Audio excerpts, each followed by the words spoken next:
Señoras y señores, la Escuela de Periodismo de la Universidad de Santiago de Chile les da la más cordial bienvenida a la Conferencia Pública Internacional Mapeando la Desconexión Digital, Brechas y Resistencias Algorítmicas en Tiempos de Datificación Social, a cargo del destacado investigador Dr. Emiliano Treve. Preside este encuentro el director de la Escuela de Periodismo de la Universidad, Dr. Antoine Faure, junto al director del Centro de Estudios de la Comunicación Pública, Dr. David Joffre. Saludamos de manera muy especial al Dr. Emiliano Treve.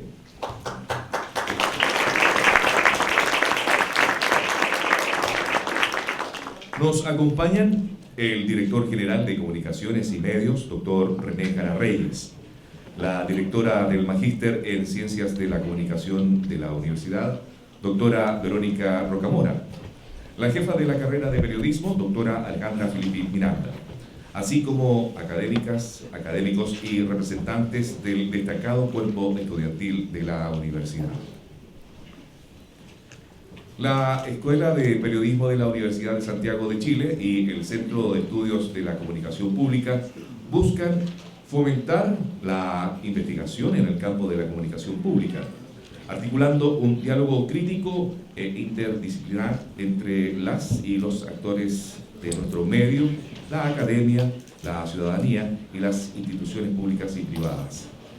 En este marco es que la organización de actividades que propicien la problematización y el análisis son de vital importancia y contribuyen directamente al desarrollo de una universidad estatal y pública como es la USACH.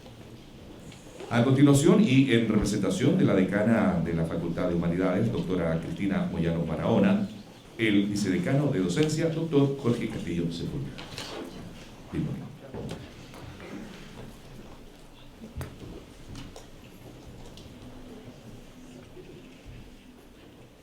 Hola, Saúl se va a enojar conmigo. Gracias, hermano. Anoche, un poco tarde, le pedí a David solo 2 minutos para tener un espacio y dar la bienvenida al doctor Emiliano Treve, a la Facultad de Humanidades, a la Escuela de Periodismo y al Centro de Estudios de la Comunicación Pública, o en realidad, para ser más fieles, luego conversar un poco con Emiliano. Al SECOMP, dar las gracias a SECOMP, a la Escuela de Periodismo y a la Facultad de Humanidades en realidad para comentar que estamos en este espacio y agradecer este espacio. Yo les pido disculpas por no haber iniciado como tradicionalmente se hace, saludando a las autoridades en orden. Pero esto tiene un motivo. Mi experiencia, o lo que ha sido mi experiencia en las actividades organizadas por la Escuela de Periodismo, estos han sido algunos de los espacios en la actividad académica de la universidad en los que se ha expresado la posibilidad de, junto al rol, o a través del rol, de tener un rol, de venir también personas y habitar y hablar temáticas como personas. De algún modo se ha tratado de instancias para rehabilitar la sensibilidad en la academia. Digo esto porque creo que pensando anoche en cómo dejar aquí algunas palabras desde la Facultad de Humanidades, recordaba cómo hace años yo sentado ahí donde están ustedes, escuchaba discursos de quienes figuraban como autoridades también, blindando posiciones, demostrando fortalezas y consistencia. Me pasa, sin embargo, que creo que una de las cualidades que cualifican quizás la academia, el modo de existencia académico, no es de algún modo la consistencia, sino la vulnerabilidad, el devenir sensible, o en términos de Vincent Desprez, ser articulable, es decir, lo que dice Desprez es que no somos autómatas en el sentido que, recordando a Spinoza, podemos ser afectados y al mismo tiempo afectar. Lo planteo porque algo que cualificó intensamente mis primeros años en la universidad fue una sensación intensa de vulnerabilidad. Y es curioso porque, en atención a la invitación del SECOMP hoy día, esta sensibilidad se asociaba de modo distinto, más o menos intensos, a estar constantemente siendo calculado. Tasas de publicación, tasas de postulación, horas de clase. y cómo en algún momento esto se articulaba a alguna posición entre las distintas posiciones de la universidad. No es un antecedente nuevo, creo, que la noción de cálculo deviene de la idea de piedra en latín. Cálculo significa piedra en latín. Piedra para calcular y cálculo que deviene piedra. En tanto, de diversos modos, con mayor o menor certidumbre, se asocian a espacios de conversación y estabilizan modos de practicar la vida. ¿Sueñan con nosotros los cálculos? ¿O en su articulación más compleja y el vínculo con otros flujos y relaciones? ¿Sueñan con nosotros los algoritmos? Hay un título, un libro de Dominique Carton que se llama ¿Cómo sueñan los algoritmos? Bueno, yo lo conozco. Emiliano.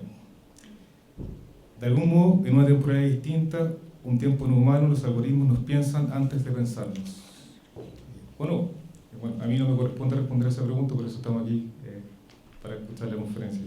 Y también a Felipe, que va a comentar. En los últimos años, el papel de SECOM y la Escuela de Periodismo han sido fundamentales en el planteamiento de preguntas y la suscitación de espacios como al que asistimos hoy para considerar cómo la articulación entre procesos tecnológicos y sociales suscitan escenarios contemporáneos en torno a lo político, lo público y lo comunicacional. En representación de la decana de la Facultad de Humanidades, la doctora Cristina Moyano, y desde el Vicedecanato de Investigación y Posgrado, no me queda más que agradecer nuevamente al doctor Antoine Fauré, director de la Escuela de Periodismo, al doctor David Joffre, director de SECOM, y por organizar esta actividad y por sobre todo por invitar, y especialmente al doctor Emiliano Trairé, por aceptar la invitación y su presencia en la Universidad de Santiago de Chile. Felipe también, muchas gracias por participar de la actividad. Gracias.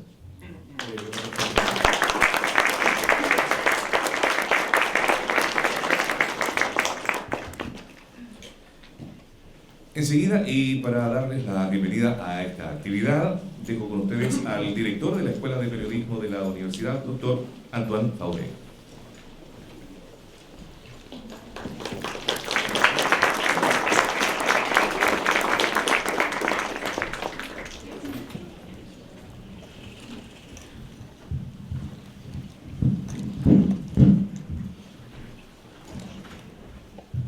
Bien, buenos días. Casi buenas tardes a todos. Primero es un gusto estar aquí y tomar la palabra. Antes de todo, quiero obviamente agradecer al doctor Emiliano Trairé, profesor titular en Ecología de los Medios y Transformación Social, en la Escuela de Periodismo, Medios y Cultura, FOMEC, de la Universidad de Cardiff, reconocido especialista en activismo digital, movimientos sociales y desconexión, problemática que precisamente abordará hoy día. Felicitar también a Emiliano por su reciente nombramiento como director de Desarrollo Internacional de la Escuela de Periodismo, Medios y Cultura de la Universidad de Cardiff. Quiero también dar un cálido y especial saludo a todas las autoridades presentes, entre ellas el doctor Jorge Castillo Sepúlveda, vicedecano de Investigación y Posgrado de la FAU en representación de la decana. Autoridades que de manera directa o indirecta hicieron esta visita posible y que más allá de esta conferencia pública dura toda una semana. En específico, y mis disculpas si olvido a alguien, quiero destacar y agradecer todo el trabajo de organización de la visita que realizó el doctor David Joffre, director del Centro de Estudio de la Comunicación Pública. David, muchas gracias. Además, agradezco a la doctora Verónica Rocamora, directora del Magíster en Ciencias de la Comunicación, por toda su colaboración en este proceso, y el doctor René Jara, director general subrogante de Comunicaciones y Medios de la Universidad. No quiero olvidar toda la colaboración directa que entregaron Lidia Villarroel, secretaria de dirección de la escuela, Raúl Cárdenas, de la Unidad de Coordinación Institucional, Marco Barraza y Paz Enríquez, del Servicio de Protocolo y Relaciones Públicas Territorial.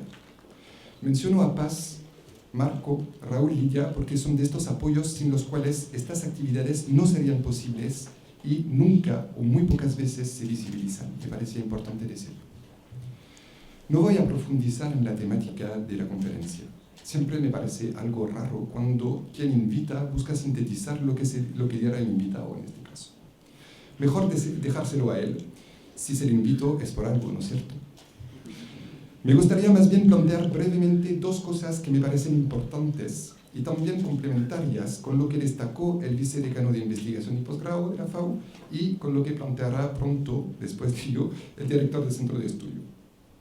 Por una parte, Creo que es muy importante reconocer el dinamismo de la universidad, de la facultad y de la escuela, cuando se trata de organizar actividades de extensión y en relación con la investigación sobre comunicaciones y comunicación pública. Este dinamismo responde a múltiples esfuerzos que ya agradecí y a una política de investigación, innovación y creación que busca fortalecer esta dimensión y vincularla con distintas escalas, desde el territorio de la USACH hasta el nivel internacional. Desde la Escuela de Periodismo, es una visión que compartimos y que, tanto por los recursos que nos posibilita la universidad como por nuestros propios medios, estamos empujando con mucho entusiasmo y energía. Los objetivos remiten tanto a promover el contacto con colegas especialistas reconocidos o reconocidas que provienen de otro mundo y otra cultura, apostando a lo enriquecedor y estimulante de estas relaciones. También para construir redes internacionales y reforzar la proyección internacional de la unidad y su trabajo de investigación. Permite aterrizar y socializar saberes y conocimiento, metodologías y enfoques teóricos que son perspectivas complementarias para los y las estudiantes de posgrado, como ayer durante la clase magistral que dio Emiliano a los y las estudiantes de magíster en Ciencias de la Comunicación y que se abrió a todos los programas de posgrado de la FAU, así como para los y las estudiantes de pregrado que están aquí presentes hoy día. En ese sentido, quiero destacar y valorar los planes operativos, tanto de calidad como estratégico, que la Universidad y Prorectoría abre cada año, y a los que postulamos precisamente para sostener ese tipo de actividades y trabajo. Creo que son dispositivos que se volvieron fundamentales y espero que puedan seguir disponibles y postulables los próximos años. Permiten mejorar y fortalecer los programas que existen, así como desarrollar la unidad. Por otra parte, y es mi último punto, vincularé la problemática que abordará Emiliano con el acontecer del contexto nacional. El trabajo de Emiliano me parece fundamental porque propone desmitificar o desfetichizar los algoritmos como cajas negras imposibles de comprender. Por lo contrario, nos dice que responden a un proceso de diseño y una toma de decisión humana. Con los riesgos que eso representa, ya sea por la imposibilidad de prever la evolución de dichos algoritmos y también, a veces, por los sesgos que pueden existir en los códigos. Es cierto que la falta de regulación de las plataformas digitales permite que estos algoritmos respondan a algo como el secreto de negocio. Pero sabemos que también estos algoritmos, ya sea por diseminación o por generación de contenidos, tienden a multiplicar y a hacer más veloz la circulación de desinformación, discursos de odios o contenidos engañosos. Esto remite a un problema mundial y nacional de desinformación y necesidad de regular la economía de las plataformas y los algoritmos, ya sea para hacer los algoritmos transparentes, educar a la población a dichos algoritmos, es decir, que sean inteligibles, hacer responsables estas empresas de Big Tech, es decir, que rindan cuentas, y hacer seguimiento a cómo cumplen con las normas y la regulación. Esto no es un trabajo aislado, y hay una comisión que se creó en Chile en junio que está trabajando a recomendaciones en ese sentido. Esto no es un trabajo aislado, sino que implica una multitud de actores que necesitamos articular, así como una institucionalidad, partiendo por las mismas plataformas, los expertos, las expertas, todas las organizaciones sin fines de lucro que se dedican a ese trabajo, así como los y las usuarias. Y en este sentido me parece crucial el trabajo de Emiliano porque aborda las resistencias a los algoritmos en un libro muy recientemente publicado. La manera de subvertirlos, transgresarlos, darles otros usos o incluso resistir mediante los algoritmos. Voy a retomar lo que decía Jorge Castillo hace unos minutos. Tener imaginación, soñar con los algoritmos, apropiarse y empoderarse. Por todo eso, Emiliano, agradezco tu visita, tu generosidad y te escucharemos muy atentos. Muchas gracias.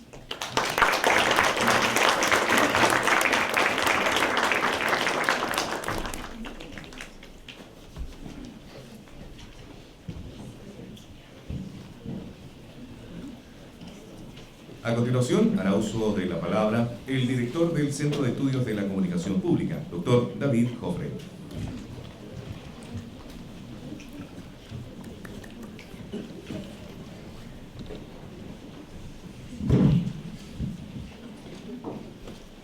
Nada, voy a ser muy breve, dado que me imagino que todas y todos queremos escuchar a Emiliano. Agradecerles a todos por estar presentes, por asistir a esta interesante conferencia. El Centro de Estudios de la Comunicación Pública, SECOM, es el principal responsable de gestionar la visita del doctor Emiliano Treré en Chile y en nuestra querida universidad. Ha significado un enorme esfuerzo que se caracteriza por ser colectivo. En eso no me pierdo, quiero ser y alinearme con el director de la escuela, que recién nos ha mencionado varios nombres, ¿no?, de personas que han sido clave en poder hacer esto posible. Muchas de estas agencias a veces quedan ocultas, ¿no? El centro se compone de varios y varias investigadoras de la Escuela de Periodismo y de otros departamentos y facultades de la universidad, quienes han hecho aportes invaluables para que podamos estar reunidos hoy día. Extiendo también mis agradecimientos al equipo del centro, a funcionarios y funcionarias de la escuela y la Facultad de Humanidades para lograr preparar los espacios, tejer las redes y comunicar el evento, por sobre todo, que ha sido clave para que pueda llegar más gente a visitarnos.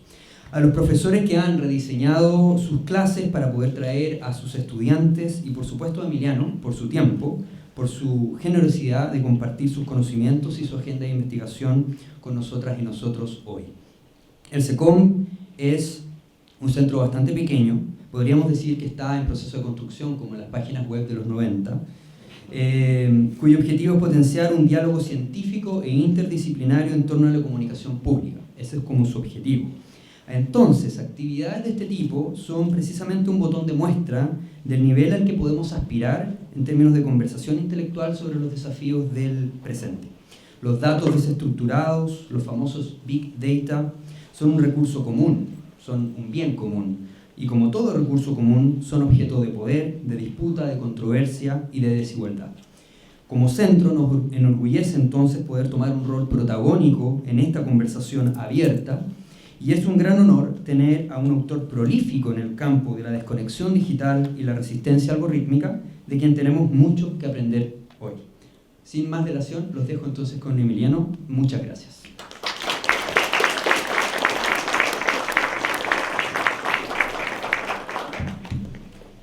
Estimadas y estimados asistentes, enseguida dejaré con ustedes al activista visual e investigador postdoctoral de la Escuela de Periodismo, doctor Felipe Rivas, quien presentará a nuestro invitado especial de hoy, el doctor Emiliano Treré.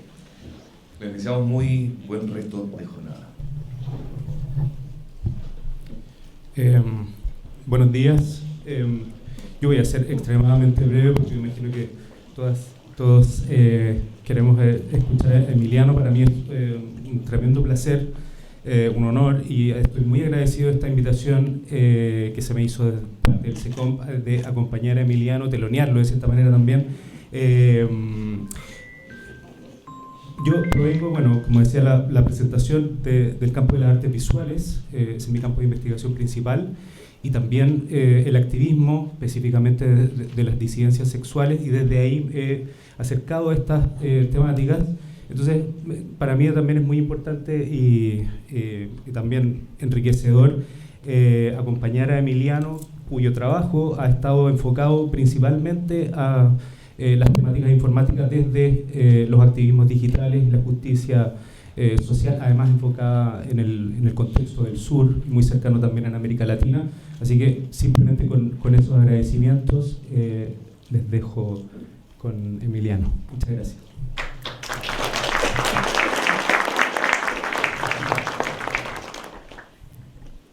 Sí, buenos días. Es un honor estar aquí. Quería, antes que nada, antes de empezar, agradecer a Jorge Castillo, el vicedecano de investigación, a Antoine Foré, el director de la Escuela de Periodismo, y a David Joffre, el director del Centro de Estudios de la Comunicación Pública, para, bueno, among others, como se dice, entre otros, para hacer esto posible, ¿no? Para hacer este tipo de eventos, este tipo de diálogo, este tipo de conversación, tanto académica, pero que va más allá, también posible, y es un placer estar aquí y poder compartir con ustedes algunas reflexiones durante esta semana. En Gales es la Induction Week, o sea que los estudiantes están ahí pensando que yo voy a estar en mi oficina, pero bueno, siento, digo, no puedo agarrar un tren para estar ahí, entonces se tendrán que conformar con mi mensaje automático y el buzón. Me van a perdonar porque es una cuestión muy importante. Y ayer tuvimos la ocasión de hablar de ética de la investigación en Big Data, de resistencia algorítmicas, de manera en que podemos reconfigurar, replantear, repensar los algoritmos para la justicia social, para otros tipos de necesidades, para otros objetivos, para otras imaginaciones, y etcétera. Hoy hablamos, este es un tema que sí estará, pero hoy hablamos más de otro tema, de la desconexión digital, que también luego se tocará, obviamente, temas de datificación, etcétera, pero le entramos por la desconexión digital, el universo de la desconexión digital, que es un universo muy complejo. Entonces, en la primera parte voy a darle una especie de excursus, de panorámica acerca de la desconexión digital y luego, y de por qué es importante estudiarla y críticamente. Y luego vamos a abordar unas limitaciones y a partir de allí vamos a ver qué podemos hacer para mejorar, avanzar en el estudio de la desconexión digital, contaminándola con otros tipos de ámbitos de estudio, como estudios sobre plataformas, estudios sobre algoritmos, estudios sobre desigualdades sociales, etcétera, etcétera, que me parecen, donde hay esta contaminación, me parece que es donde hay que invertir, que poner más atención. A nivel de disciplinas, en los últimos años, quiero aclarar antes que nada que cuando hablo de desconexión digital, hablo de un campo relativamente reciente. La anécdota que me metí en esta investigación en esta línea de investigación hace 7 años, cuando los académicos tenemos una crisis y en algunos momentos tenemos que abrazar nuevos temas, porque ya soy experto en activismo digital, pero o sea, te cansas, no es que te canses, que te llamen para activismo digital, pero quieres innovar, quieres entrarle a algo, sino igual por curiosidad. Y un tema que me parecía fascinante era, he estudiado durante años algo donde todo el mundo está hiperconectado, está continuamente online, always on, pervasivo, no sé qué. Bueno, estaría bien ver el otro lado de la moneda, que es qué tal con la desconexión. Pero, a ver, obviamente estaba familiarizado con las brechas digitales, estaba familiarizado con todo el trabajo que se ha hecho, pero cuando hablamos de desconexión digital, hablamos de desconexión voluntaria. Hablamos de una reacción a la saturación que tenemos por los medios, la overconnection, ¿no? La sobreconexión, el hecho que tenemos en algunos contextos de nuestras vidas cada vez más difícil desconectar, cada vez más imposible, debido a raíz de muchos tipos de factores que se pueden analizar. Esto, y no es casual que esta línea de investigación nace, o se desarrolla más, por lo menos al comienzo, en los países nórdicos europeos, escandinavos, donde la penetración de las tecnologías digitales es abrumadora, ¿no? Estamos hablando de niveles de conectividad, sobre todo en Suecia, en Noruega, en Finlandia o incluso Dinamarca, que son una penetración capilar brutal, ¿no? Muy, muy intensa. Entonces no es nada casual. En poco tiempo, yo diría una década, tal vez, empiezan a interesarse a la desconexión digital voluntaria un abanico de disciplinas cada vez más diverso, desde la comunicación y los Media and Communication Studies, pasando por la psicología, porque la gente se desconecta, qué tal con el bienestar de las personas, al turismo, hoteles que ofrecen desconexión total de todo tipo, retreats, ¿no? Para donde vamos a estar desconectados, tienes que meter el smartphone, el móvil en una caja y se te devolverá no sé cuánto, si es que te lo devuelven. Y otros tipos de cuestiones estudiadas por estudio del turismo, estudios de datos y algoritmos.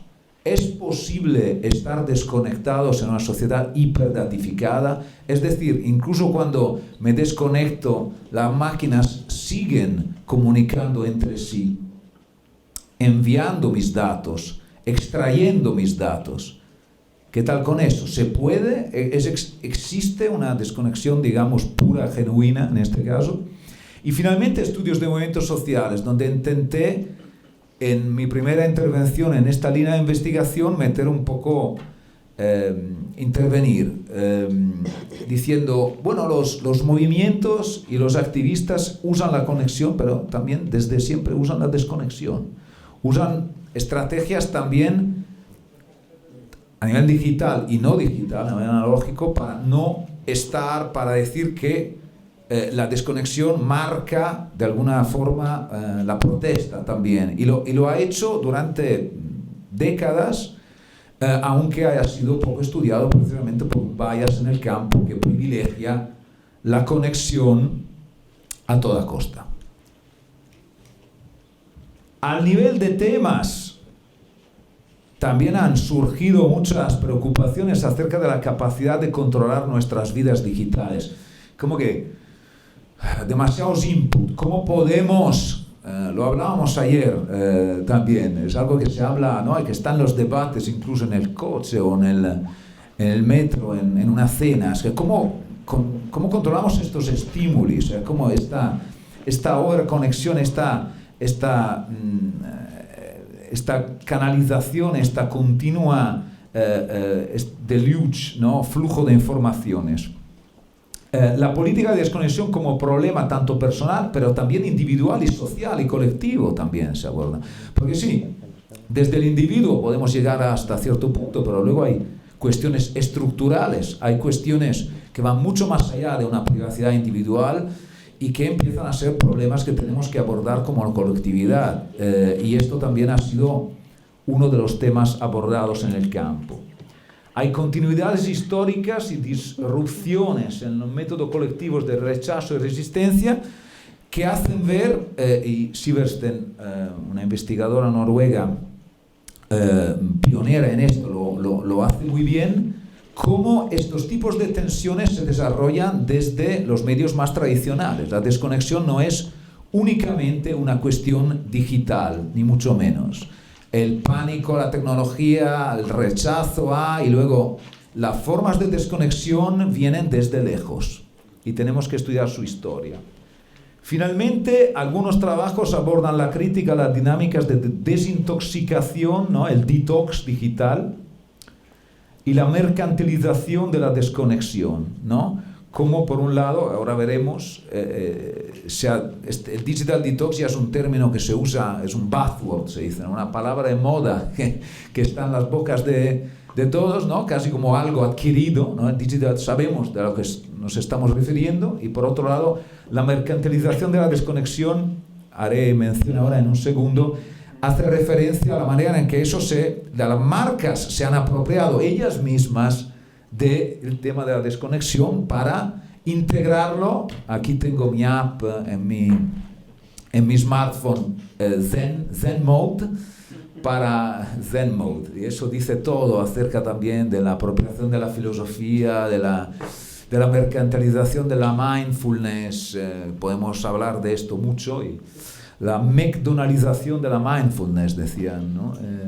Algún investigador del que no me acuerdo.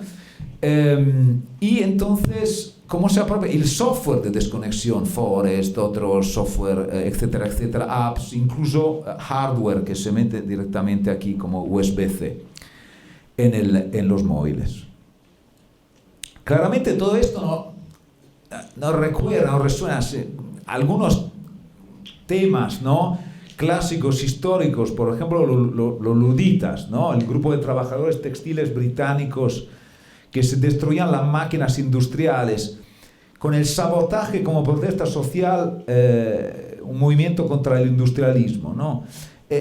Apreciado mucho en los últimos 5 años por varios autores como Müller, ¿no?, Breaking Things at Work, que es un libro fascinante que recupera en algún sentido el legado de los Luddites, pero no es el único. Entonces, como y en clave moderna, más contemporánea, ¿no? Entonces hay una especie de, lo digo, quiero decir de milieu, pero de zeitgeist, de desconectivo en el aire, ¿no?, de alguna forma.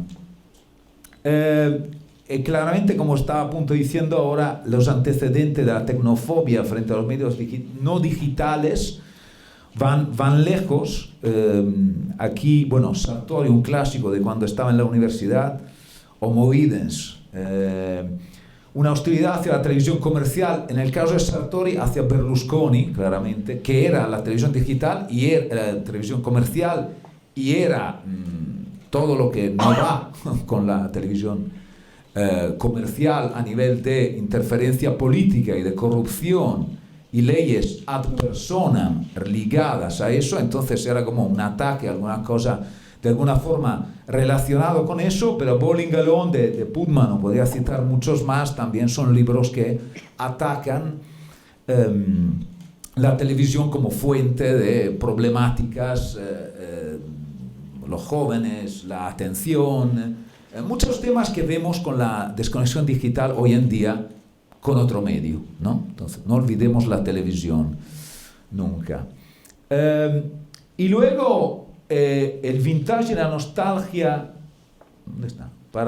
Se ve un poco que es negro demasiado. Hice algo con el fondo, pero bueno, había una tienda de discos que igual se ve. Ok. Así.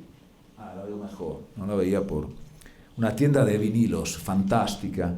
El tema del medio y nostalgia es un tema bastante trabajado en muchos contextos, sobre todo el alemán.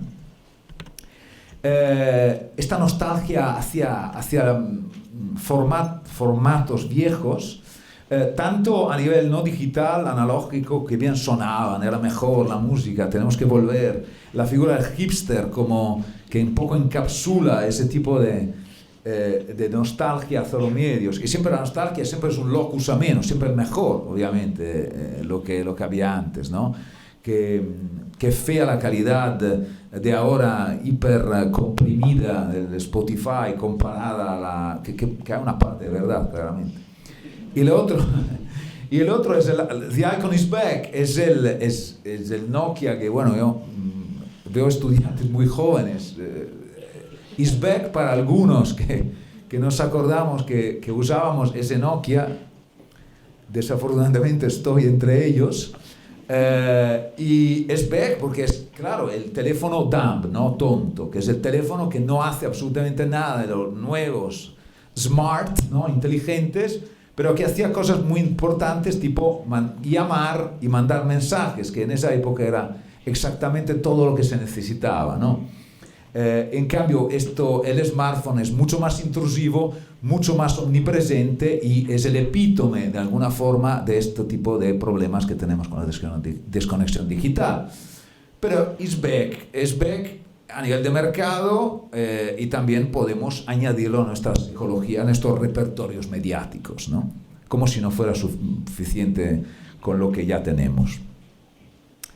Y luego el Digital Detox, con esta énfasis en la salud y el bienestar, ¿no? Vas a estar mejor. Y el lema de Campgrounded en California y en otros sitios en Estados Unidos es Disconnect to Reconnect, que es como desconectar para reconectar, que claro, que es perfecto para la neoliberalización de la desconexión. Sí, vas a desconectar, para que puedas reconectarte mejor y ser mucho más productivo. Este es el punto. La desconexión no es una cosa permanente que mejore tu bienestar de forma permanente. No. Esto sería tener un Estado social que funciona. Eso sería tener ¿no? la salud universal, un sistema que dé a todas las posibilidades. No, esto no. Vamos a tener una desconexión bien pagada para que estés con la naturaleza en un locus amenus de tu elección y puedas volver con más energía, más potencias a contribuir posiblemente al Silicon Valley y a la extracción de datos que tanto nos gusta. Este es un poco el tema del Summer Camp for Adults, claramente. Entonces, desconectar ya no es un lujo, sino que se ha convertido en una cuestión de salud, dicen otros, porque al final en estos campos es un lujo, pero ya no es un lujo, porque la necesidad es algo que es una cuestión ya de salud. Por eso estudios de mental health desde la psicología lo abordan, como decía antes, etcétera, etcétera. Y la comercialización de la desconexión está en todas partes. En Campgrounded, claramente, para vender una marca, pero en los retreats, en los hoteles, en muchos tipos de business. Pero también está en la proliferación de las apps y del software para desconectar, que es ya omnipresente tanto como los datos y los procesos de datificación. Muchos están integrados directamente en nuestros aparatos y otros, en cambio, se pueden bajar. Hay programas premiums, hay programas más baratos, depende, ¿no? Y además, la desconexión se ha convertido en un tema clave en las campañas de marketing de las compañías, ¿no? Entonces, Nokia era connecting people y ahora, en cambio, vamos a hacerlo mejor para que puedas tener también tiempos de desconexión, conectar solo con los que te gusta conectar, pero desconectar también es importante, reconocemos, bla, bla, bla, y entonces muchos lo integran de alguna forma. No solamente las compañías de medios, sino desde la cosmética. Hemos recopilado una base de datos con mi colega Simone Natal en Turín, fantásticas de anuncios que utilizan la desconexión como tema, que uno no se imaginaría en qué ámbitos.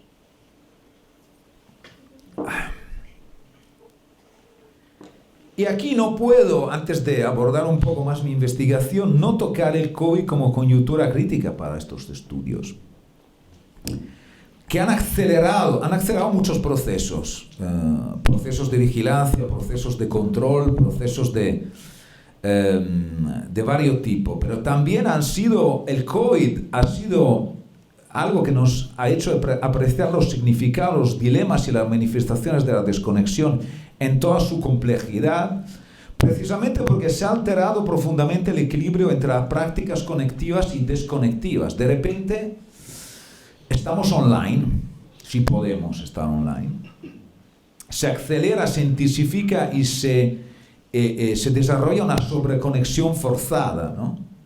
Con sus implicaciones. Se revela la magnitud y la gravedad de las desigualdades y las injusticias en línea en la implantación y en la difusión de infraestructuras digitales y en sistema de datos. Sabemos que en tiempos de emergencia, en un libro magnífico de Naomi Klein, ¿no? El Shock Doctrine, lo que pasa es se aceptan cosas que no se aceptarían en otros tiempos y luego estas cosas, sobre todo a nivel tecnológico, se quedan. Es así. Antes era así. No digo que siempre será así, me gustaría, pero es un patrón y los historiadores de los medios sabrán más que yo cuánto se ha dado en la historia. Entonces, el COVID fue un escenario adecuado para abordar los problemas más bueno, la inteligencia artificial tradució con acuciantes. Yo hubiera dicho más importantes de la investigación sobre desconexión digital. Y ayer decía también para la imaginación metodológica sobre los Big Data ha sido un gran empujón. Pero a nivel de desconexión digital ha sido un acelerador increíble a nivel de proliferación de medios, a nivel de proliferación de investigaciones y de reflexiones. Hay un consenso ya en los estudios sobre la desconexión que ve la relación entre conexión y desconexión. Habrán visto que muchas veces ponía el slash, ¿no? La barra, ¿no? Desconexión, porque están íntimamente relacionadas, ¿no? Entonces, no es una oposición binaria, sino entre dos polos, sino un fenómeno polifacético, un fenómeno ambiguo, contradictorio, algo que se expresa frecuentemente con este uso del desconexión, ¿no? Disconnection, igual en inglés, o disconexión en italiano, ¿no? Igual. En relatos recientes, la desconexión digital se ve así, se analiza entonces como un continuo de prácticas, de motivaciones, de efectos. Es un continuum, ¿no? Dicen Kutzman y Miyake en un fantástico artículo en Media Culture and Society. Si bien, bueno, es un discurso interesante desde este pequeño, breve excursus, yo en una serie de trabajos recientes puse de relieve cómo hay también unas limitaciones varias. Dos me parecen más importantes destacar. La primera, lo que llamo el reduccionismo de redes sociales, social media reductionism, ¿no? El campo sigue definido por el excesivo protagonista de las redes y sobre todo de Facebook, ¿no? En particular, ¿no? Facebook como epítome de una plataforma que engloba a las personas y con un número increíble de usuarios y no las deja ir, ¿no? Hace como business model la enclosure, ¿no? El jardín cerrado. Entonces se convierte en el paradigma de la conexión impuesta, de alguna forma. Y eso se revela en los estudios. O sea, hay un porcentaje enorme. Instagram está tomando y tal, pero todavía Facebook. Y esto ignora formas de desconexión que van más allá de las redes sociales, son muchísimas. De hecho, pues como veremos, es polifacético por algo, no es una cuestión solamente de redes sociales, aunque sean importantes, nadie lo pone en duda.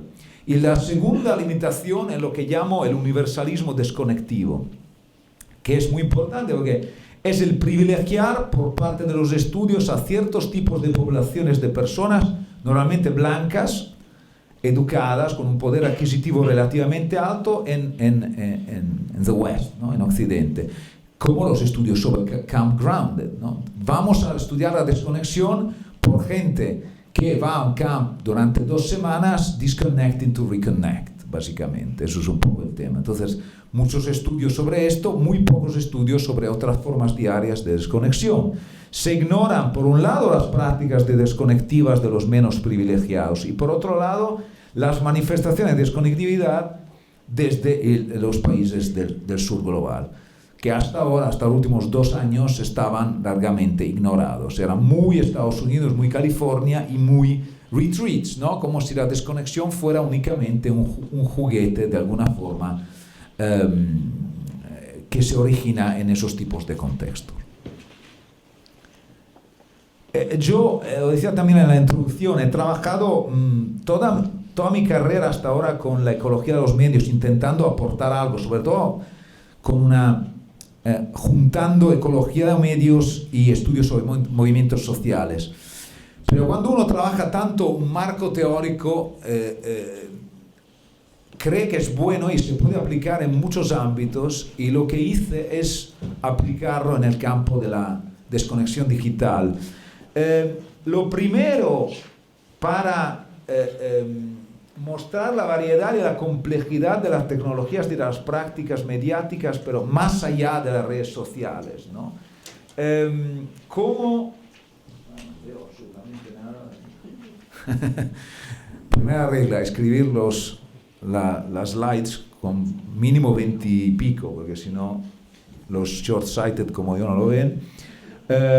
Muestra la verdadera complejidad de los repertorios. Ese es un tema que me parece fundamental. Repertorio. No es solamente una tecnología, no son solo redes sociales, sino un repertorio, y cada persona y cada colectividad tiene un repertorio diferente, lo mezcla de forma innovadora, de forma inesperada, según su contexto. Y segundo, con este enfoque podemos profundizar en los contextos, en las experiencias vividas y en las motivaciones de las personas, incluidas las situaciones con infraestructuras tecnológicas inestables, precarias, recursos económicos limitados del sur global, complejizando los supuestos dados por sentado sobre los modos de estar conectado o no. Entonces podemos estudiar críticamente la desconexión digital, que es voluntaria, pero no es homogénea, mucho menos. Y tal vez podemos construir puentes con otros estudios de las brechas digitales, de las desconexiones y las brechas, las desigualdades sociales, porque estos dos ámbitos no dialogan absolutamente nada. La desconexión digital nace en países nórdicos hiperconectados, no interesados por cuestiones de desconexión no voluntaria. Y todo el campo, sobre todo de comunicación para el cambio social, que está ocupado con temas de desigualdades sociales y digitales, no aborda la desconexión voluntaria, porque la desconexión voluntaria está vista como una aporía, como una aberración. Es algo que tienes que estar conectado. No estar conectado no está bien. Entonces estamos frente a una bisagra ahora, a una conexión, que tiene que establecerse entre dos campos, que estoy intentando establecer entre otros con estos dos campos. Le voy a hablar brevemente de una investigación. O sea, claramente esto es un tema en el que he realizado como 3 o 4 investigaciones en diferentes ámbitos, recién en Turquía, con un proyecto con un doctorando mío brillante que analizó unos pueblos centrales de la desconexión de la Turquía rural, mucho más de la montaña. Turquía también es un territorio inmenso. Y luego hay otro que, junto con mi amigo y colega Tiziano Bonini, que precisamente es la desconexión como resistencia. Este es un proyecto mío durante el COVID, meses muy duros, y donde conseguí un proyecto muy pequeño, muy acotado para estudiar cómo varias personas los repertorios de desconexión de varias personas alrededor del mundo. Y como pueden ver, se trata de un número limitado, son 45 entrevistas con unos 2 research assistants en varios sitios. Claramente los research assistants es un proyecto multilingüe para tener una especie de mapeo de cómo la gente en Reino Unido, en la India, en China, en Argentina, en México, en Colombia, tuvimos local informers que pudieron hacer las entrevistas. Una muestra variada, equilibrada en términos de género y en términos de edades y en términos de contextos, para ver qué tipo de repertorios desarrollaban en este contexto de sobreconexión forzada o ausencia de conexión, ¿no? Viendo un poco lo que estaba pasando.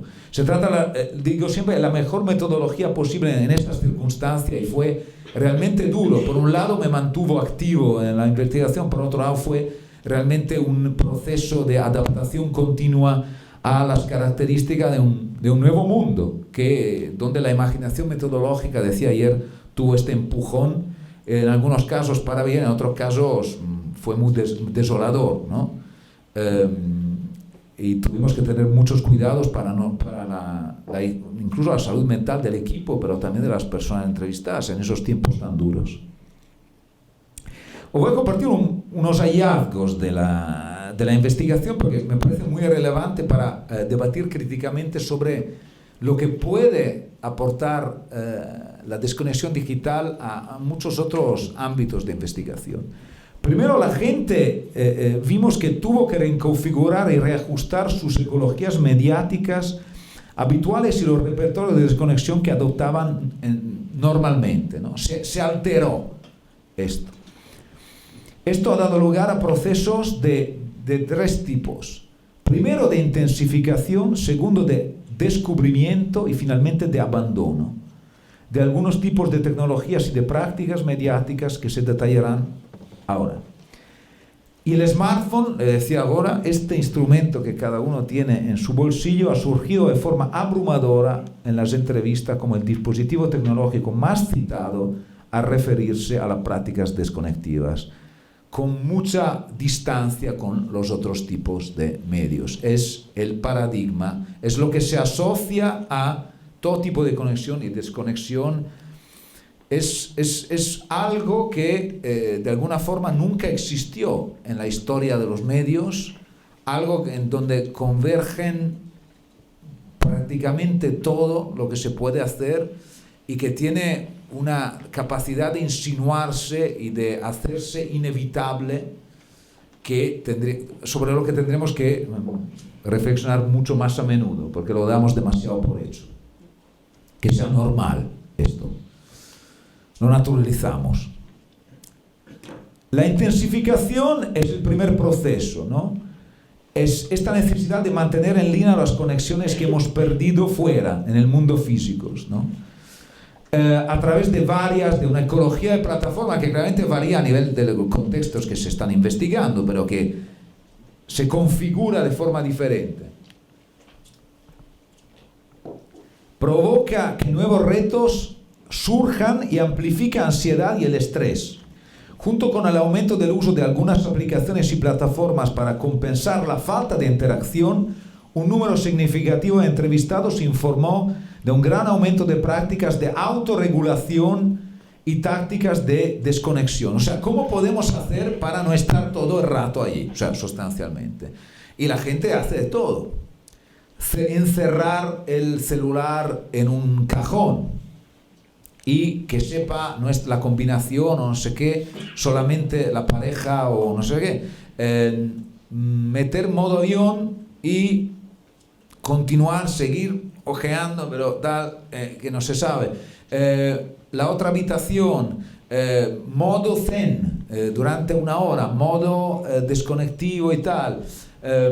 Aplicación que te obligan a desconectar. Todo este tipo de self-regulation se amplifica de regulación social, porque tenemos que hacer algo, pero claramente es difícil. ¿Y cómo vamos a manejarlo? Cada uno según su contexto de forma muy diferente. Descubrimiento. Se descubren nuevas tecnologías, ¿no? Algunas se intensifican y otras se descubren. Se encuentran nuevas tecnologías. Se van... tecnologías que antes no sabíamos, o plataformas que antes no... A ver, Zoom. Ahora Zoom es como...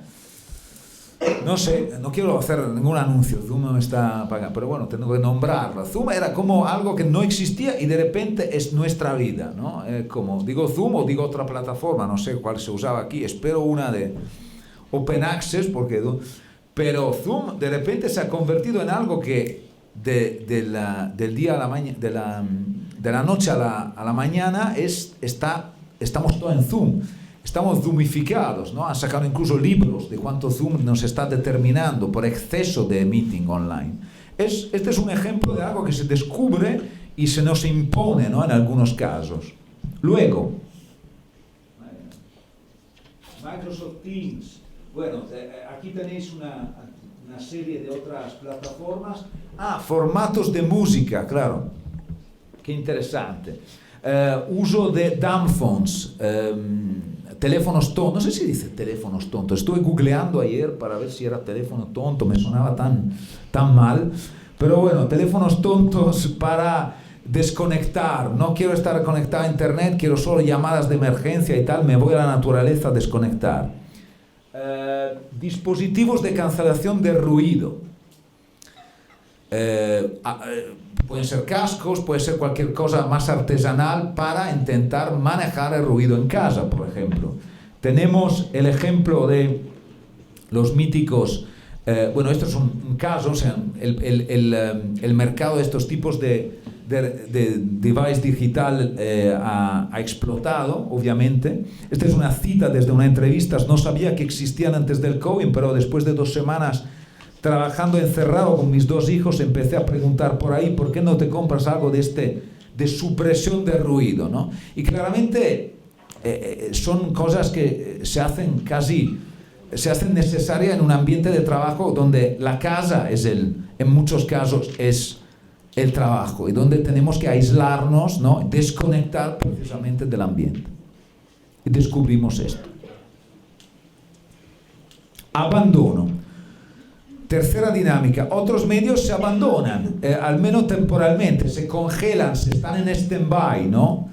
A ver, apps para reservar vuelos, chao vuelos. O sea, no había conferencia magistral en la Universidad de Santiago. Había conferencias magistrales, estuvieron varias online a través de el odiado Zoom. Hoteles, app de comidas en muchos casos completamente hibernadas, decían, ¿no? A Google siguen mandando notificaciones de dónde has viajado, y durante 2 años es básicamente de mi casa al parque o a una ciudad muy cerca, ¿no? Nada de fancy travels, etcétera, etcétera. Y mucha gente revisa sus planes de datos para teléfonos inteligentes porque no se utilizan datos fuera de casa. Vamos a ahorrar algo porque finalmente no hay ese tipo de movilidad que antes teníamos y que damos por hecho, ¿no? También. Tercera dinámica. Está claro que todos los encuestados compartían diferentes configuraciones, me gusta la palabra configuración para esto de las ecologías, de estos tipos de dinámicas clave, ¿no? Pero las motivaciones que las impulsan y las mismas posibilidades de elegirlas están determinadas por poder desigualdades, divisiones muy fuertes, ¿no?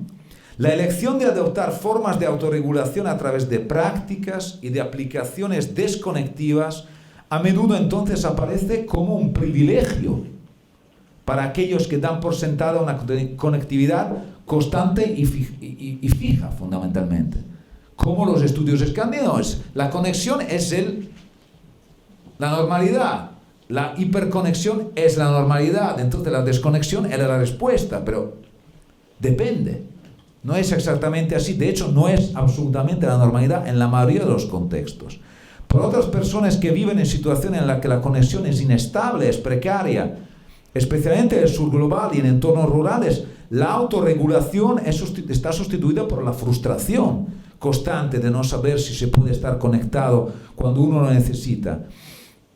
Esta es un estado rural pobre de la India, en las afueras de Kerala, donde básicamente no existe la conexión es hiper precaria. Son situaciones donde que el COVID empeoró, pero donde no hay ningún tipo de autorregulación, sino una constante frustración para intentar conectarse para algunos servicios básicos. Entonces la desconexión no aparece tanto como antes el Digital Detox, como Disconnect to Reconnect de la Silicon Valley. Nos aparece, en cambio, se nos muestra más como fatiga, como agotamiento, como obstáculo. Estas son más las metáforas del estudio, en lugar de elegir cuándo desconectar y cómo para algunos de los encuestados que vivían en barrios desfavorecidos de Ciudad de México, de Buenos Aires, de Bogotá, se manifiesta en esto como no como una elección proactiva, voy a self-regulate myself, ¿no? Como algo que no puedo hacer, sino como algo que me agota, que es frustrante. Una sensación de fatiga también que perciben algunas personas en otros contextos más privilegiados, que pero tienen responsabilidades asistenciales, cuidados, pero a menudo se contrarrestaba por tener mejores condiciones laborales, como las mías, y vitales, por contar con un reparto más equitativo del trabajo en el hogar. Entonces la desconexión durante el bloqueo, durante el lockdown en diversos entornos mal conectados, no apareció como un deseo, sino como un obstáculo constante, bastante normal, que forma parte de los compromisos cotidianos cuando las infraestructuras tecnológicas son inestables. Y que la desconexión digital y este campo tan fructífero, tan abundante en los últimos años, ignora completamente, que para mí es una cuestión increíble que haya este tipo de ignorancia, este tipo de neglect, ¿no?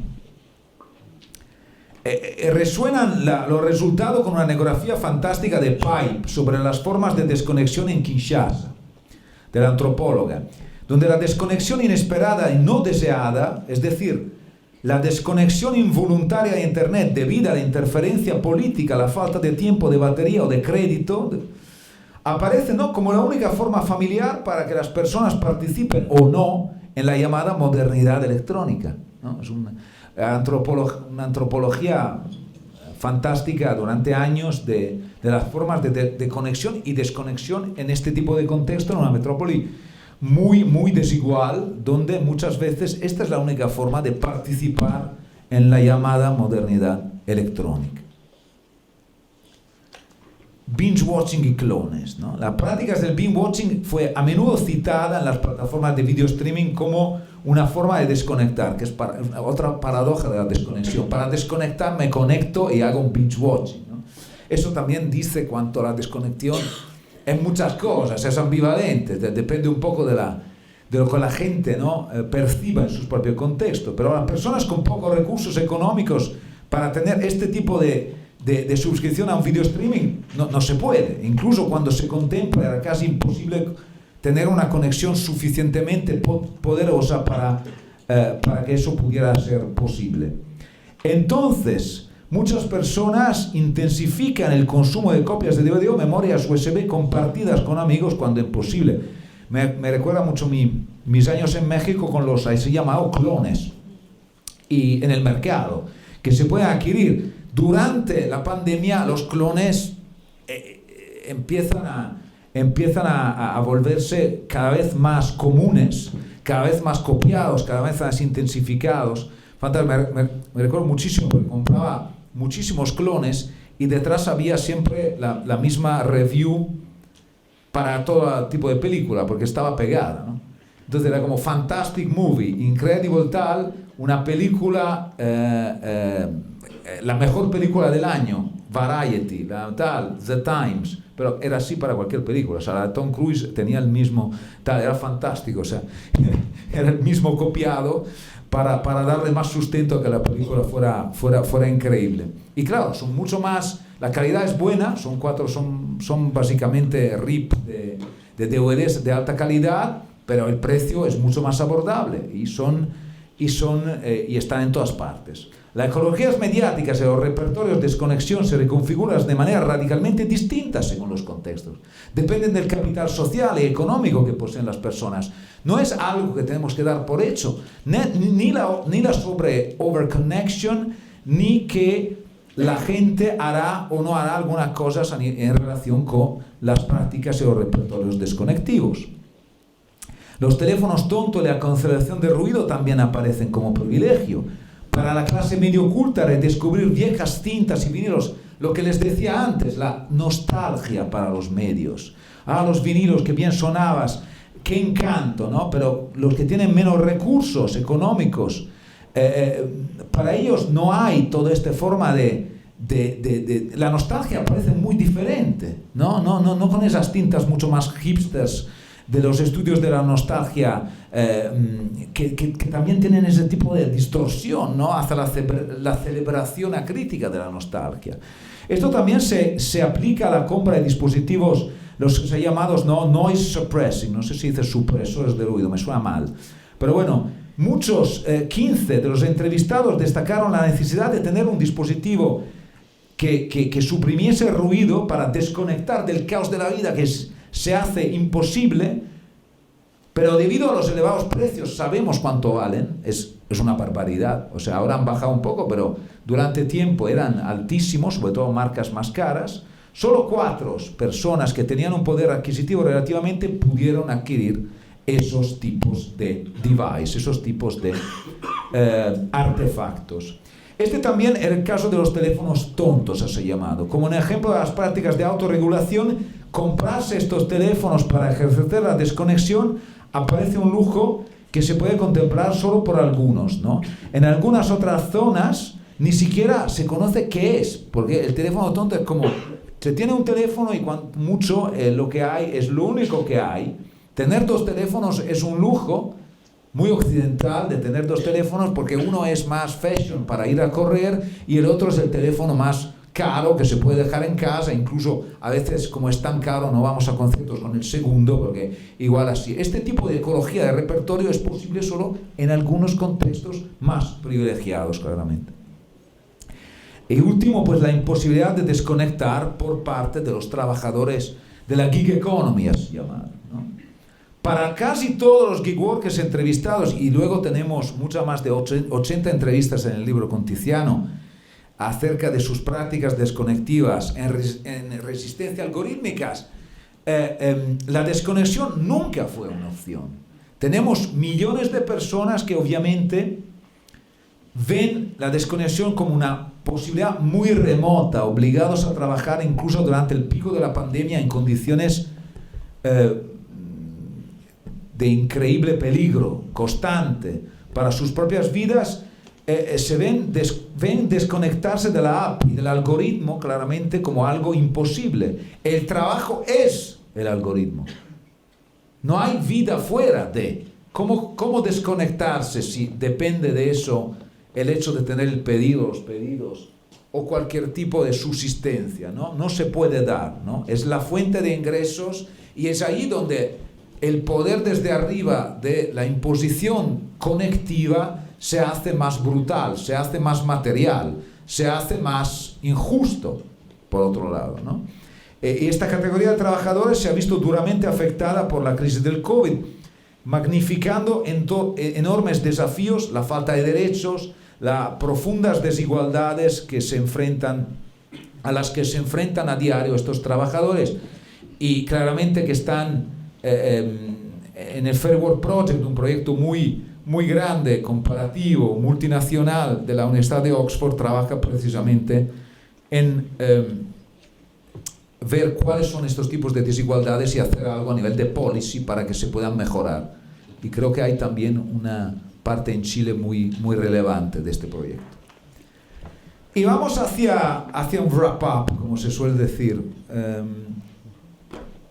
Una conclusión, siempre precarias, siempre en theory, pero interesante. La desconexión, esta dialéctica, desconexión-conexión, surge como un fenómeno polifacético entonces, ¿no? Ambivalente, atravesado por relaciones de poder desiguales, ¿no? Que oscila entre conexión digital, dice, forzada, coaccionada, ¿no? Un concepto que retomo de Barassi cuando dice la participación digital coaccionada, ¿no? Que es cada vez más imposible. Y les invito a pensar en el acceso. A ver, ejemplo banal, ¿cómo leer el menú de un restaurante sin conexión a internet? Easy, imposible. He tenido que tener data solo para poder comer. Si no, tengo que pedir. Dice, pero hay wifi. Bueno, sí, hay wifi, me puedo conectar si pido, pero siempre es una actividad. El QR code, otras de los legados de la pandemia. Toma QR code y imposible. Está allí, conocer la comida es, entonces, y otra vez nos lleva a esto. Si no tienes esto, y si no tienes la conexión, ¿cómo vas a ver un menú de un restaurante? Tendríamos que tener el derecho de poder dar, pero claro, en Chile me hizo curioso estos días, pero en todas partes, en muchas partes, ¿no? Y luego, diversos factores sociales y económicos que conforman la comprensión de esto. Hemos visto las motivaciones cambian, las prácticas desconectivas cambian según el contexto, los privilegios, los desequilibrios, las divisiones inherentes, las tácticas cambian según esto, junto con las desigualdades en la relación con la escasa infraestructura tecnológicas y las responsabilidades que tienen a nivel colectivo, a nivel individual, con los cuidados, etcétera, etcétera, se vertebran y se estructuran con esto. Entonces aquí está la conexión con otros tipos de ámbitos que la desconexión digital no puede ignorar. Estos problemas afectan a las familias de renta baja con situaciones laborales precarias, tanto en el norte global como en el sur, pero en este último a menudo se ven agravados por unas condiciones preexistentes más duras, ignoradas por la mayoría de estos estudios, lentamente así, ¿no? Con este acercamiento con los estudios sobre la desigualdad social.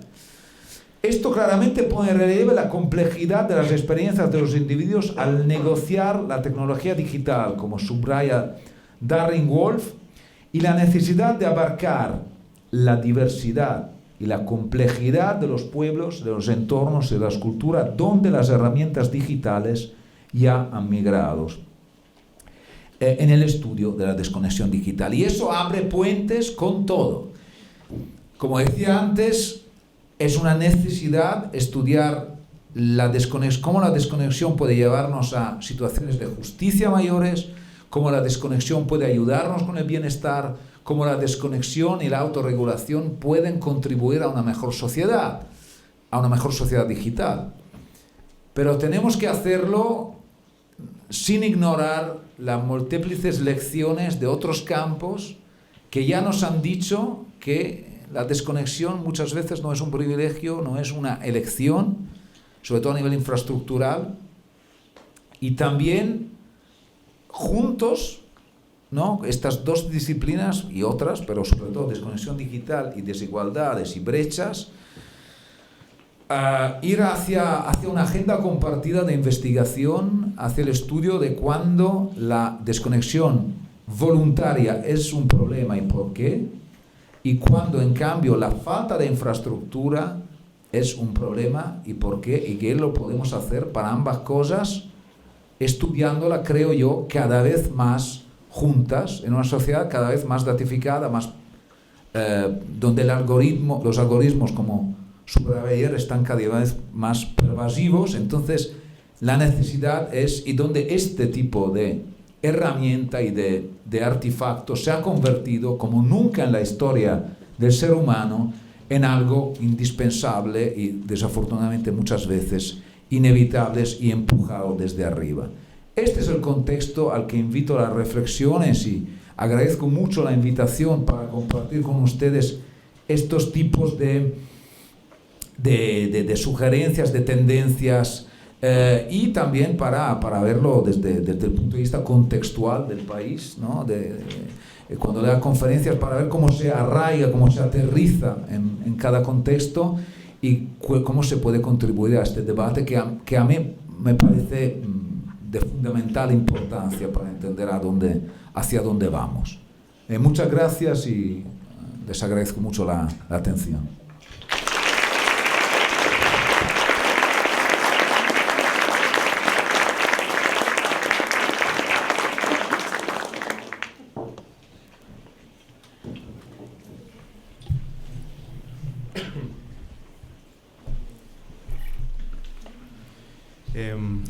Bueno, muchas gracias, Emiliano, por esta tremenda presentación. Emiliano nos ha comentado sobre su investigación más reciente en torno a la desconexión digital y desde ahí la posibilidad del planteamiento de la invitación a discutir distintos aspectos, ¿no? En primer lugar, ha planteado la desconexión como efecto de una hiperconectividad en contextos del norte, es decir, contextos de privilegio. Pero también ha dado cuenta de la desconexión que surge como propuesta crítica de ciertos activismos, es decir, que se plantea no solo como un problema individual, sino también colectivo y que tiene efectivamente una larga data, una larga genealogía en la oposición, se podría denominar humanista a las tecnologías, y que reaparece desde la investigación crítica actual también, más reciente. El sistema tecnológico mercantil, también ha señalado Emiliano, ha reapropiado esta desconexión hasta cierto punto de venida moda, en parte integrándola, por ejemplo, a la misma tecnología, haciéndola aparecer en el gusto por las tecnologías vintage, replicando esta fórmula conocida, ¿no? Todo tiempo pasado fue mejor, como si las antiguas tecnologías fuesen, entre comillas, menos tecnológicas que las actuales, incorporando también esa desconexión como instancia saludable en un contexto mayor de conectividad. Emiliano también nos ha comentado acerca de la aceleración conectiva que provocó el COVID-19 y la serie de reflexiones en torno a esa instancias de desconexión, y también dio cuenta de un asunto muy importante sobre las limitaciones para el análisis crítico de la desconexión.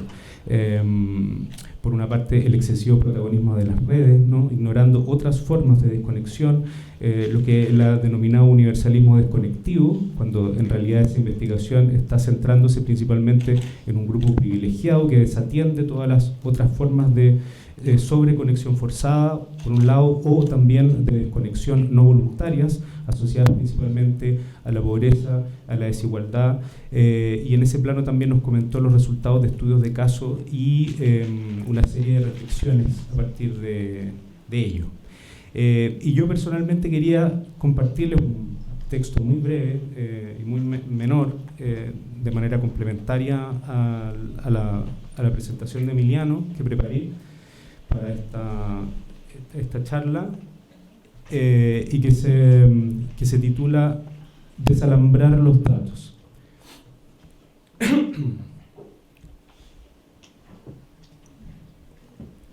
En 1969, el cantautor chileno Víctor Jara lanzó su famoso disco Pongo en tus manos abiertas, que se consolidó como uno de los más representativos de la producción de Víctor y también de lo que se conoció como nueva canción chilena.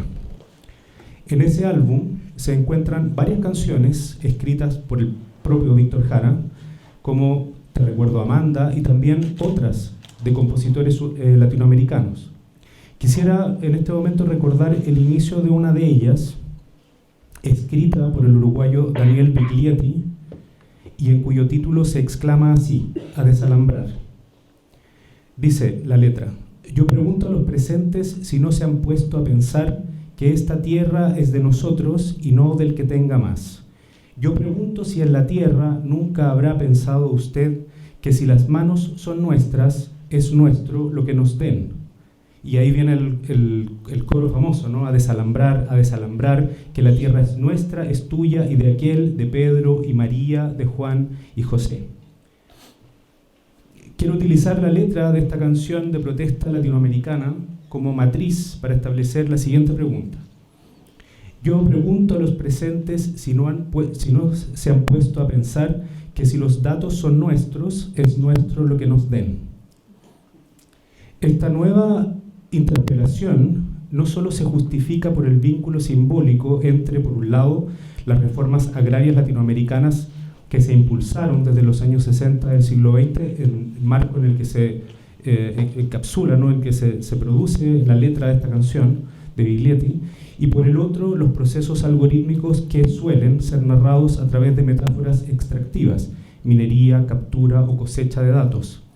También se justifica este vínculo por una condición técnica fundamental.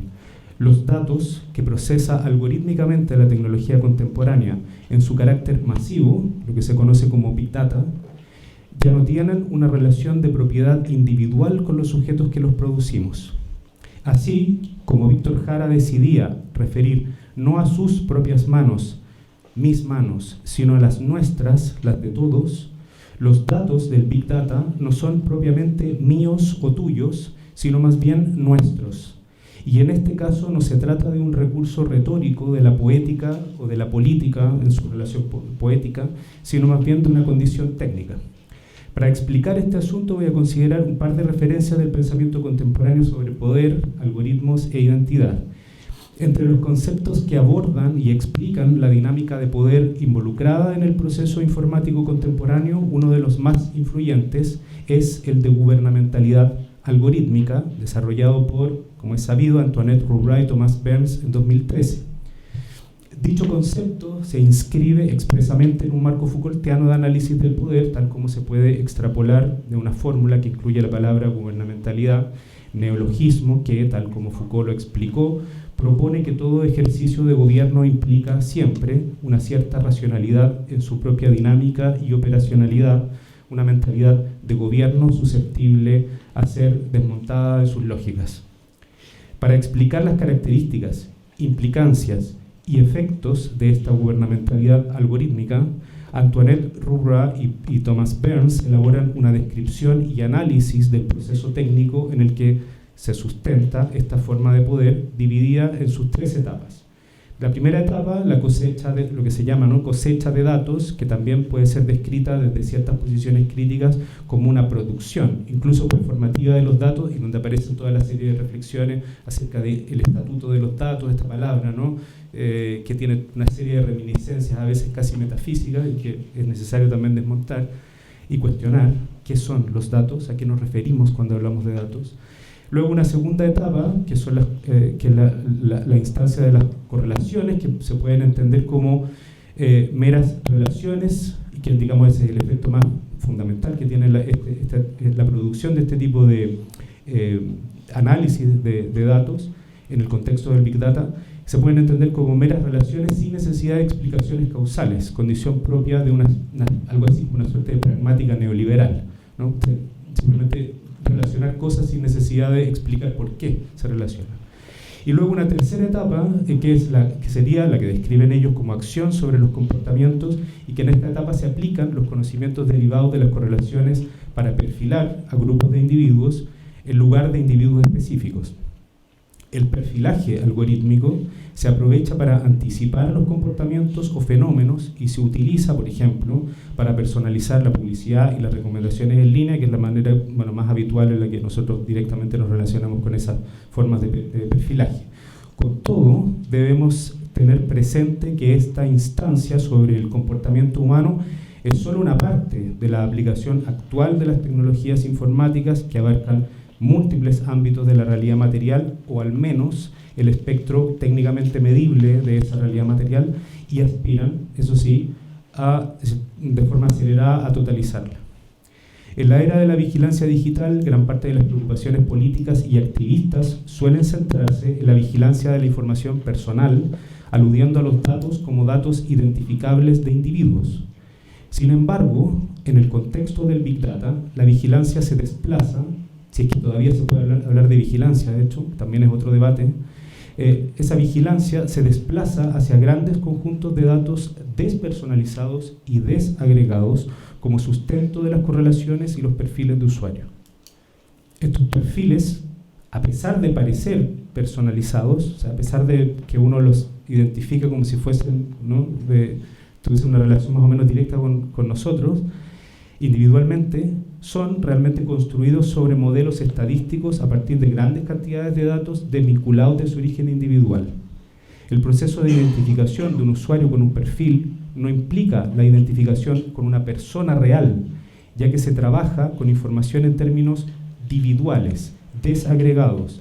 La producción de estos perfiles combina métodos algorítmicos que procesan datos del comportamiento de un usuario individual en el pasado, relacionándolo con los datos del comportamiento pasado de otros usuarios similares. Y estos datos se individualizan, es decir, se desagregan o desacoplan del individuo como unidad referente y adquieren en ese proceso una especie de autonomía como fragmentos informáticos ya no relacionados a un sujeto en particular. El Big Data, entonces, es una especie de gran conjunto hipermasivo de estos fragmentos individuales. Por lo tanto, afirma Katia de Vries, la información agregada de muchos usuarios se reúne en una constelación específica, esto es una cita de ella, para predecir los gustos y disgustos de un usuario específico. La suposición que subyace a estos llamados sistemas de filtrado colaborativo es que las personas que alguna vez compartieron preferencias en el pasado también es probable que compartan preferencias en el futuro.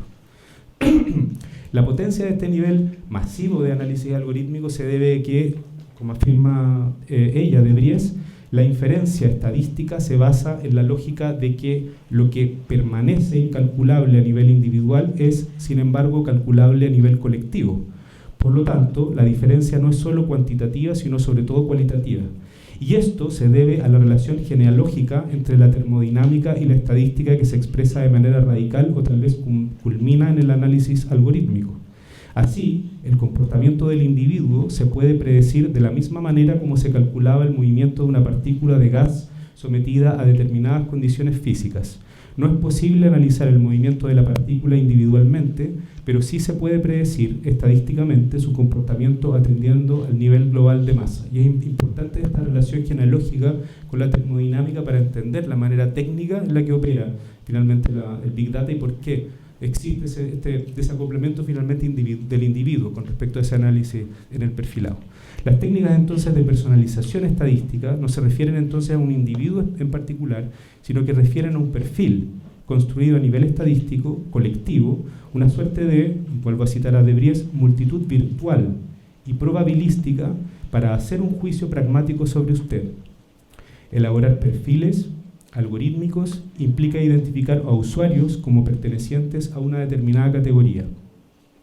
Para ello se utiliza principalmente el razonamiento inductivo, es decir, conjeturas relativas a la similitud de diferentes datos de usuario o también la relativa continuidad del comportamiento de un usuario en el tiempo. Citando a Tobias Matzner, a menudo estas aplicaciones se refieren a personas que no se encuentran en el origen de los flujos de datos.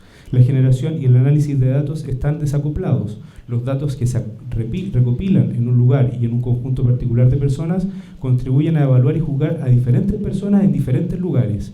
A menudo, en primer lugar, no existe representación, sino solo una vaga, digamos, representación en esos perfiles de un usuario individual, sino una vaga conexión y patrón que a veces, ad hoc, conduce a juicios basados en datos. Por lo tanto, estamos tratando con una mezcla de datos derivados de varias personas, no solo a mis datos en particular. Esta condición de desacoplamiento entonces provoca hasta cierto punto un cuestionamiento a la política centrada en el problema de la privacidad de los datos, relevancia que se da en el marco de una matriz neoliberal que implica, por un lado, tanto la apropiación de los datos por parte de empresas, ¿no?, pero también la clausura epistemológica en la propiedad individual y su reclamo, como posibilidad crítica frente a esa privacidad de los datos. Pero esa condición técnica, el hecho de que no sean mis datos, sino nuestros datos, también habilita, desde mi punto de vista, una apertura hacia la comprensión colectiva, comunitaria, casi como un comunismo de datos, que sería otra forma de decir justicia, es decir, la idea de compartir y gestionar colectivamente los datos en beneficio de la sociedad en su conjunto, un uso más equitativo y beneficioso de estos datos para toda la sociedad y que significaría a lo menos acceso igualitario a los datos, transparencia en la recopilación y uso de datos, sistemas de control ciudadano y gobierno democrático de los datos en miras a beneficios compartidos, ética en la inteligencia artificial, educación y alfabetización en datos, investigación pública y colaborativa, etc. Gracias.